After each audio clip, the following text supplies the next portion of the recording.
essentially for about 10 years, I was an employment lawyer. And I would meet, small businesses and, medium-sized businesses and their employees after problems had already started. Litigation had begun, or the threat of litigation was there. The stakes were really high. The stress was really high.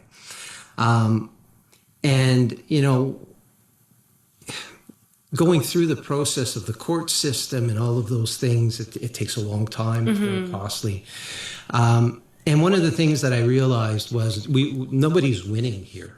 Even if we win in court, we're not winning, right? By the time people are paying for all of the services and going through that whole system. So really, when I started this company, it was with, I guess, the vision of doing it differently.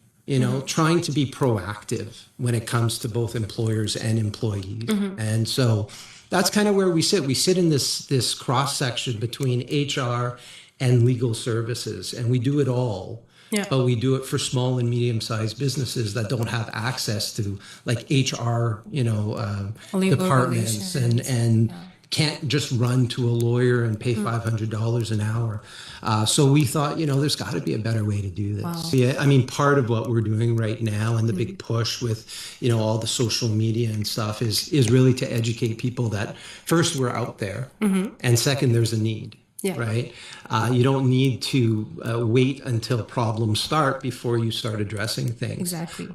It's a lot less costly to sit down and look at your policies, your procedures, how you treat your employees, how they get along, and deal with those issues, from the get-go, than it is to wait for those things to turn into, toxic workplaces or ministry complaints, things like that. Yeah, but the reality is it was really frustration, seeing the same things happen over and over again.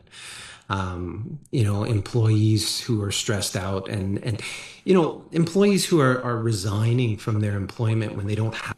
Employment is such an important thing for people, right? It's their livelihood. It's it's protection for their families, but it's also their identities, right? There's a lot of people out there who invest a ton of time, even after hours, on their careers, right? And invest in the companies they work for, the businesses they work for.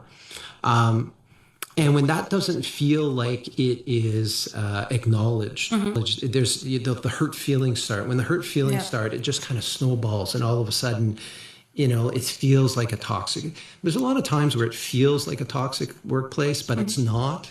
But it still feels that way, and that's valid. And so, I really, from an employee side, I thought there's got to be something that we can give where we can discuss it. Figure out whether or not it is or it isn't, but that's where law ends, and that's where we can continue.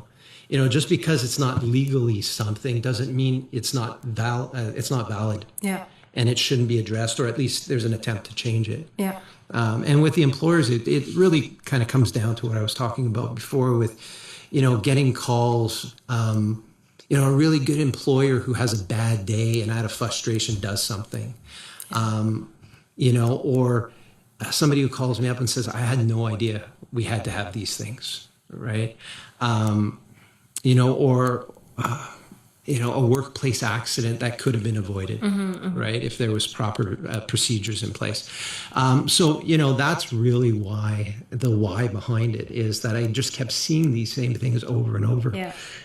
And when I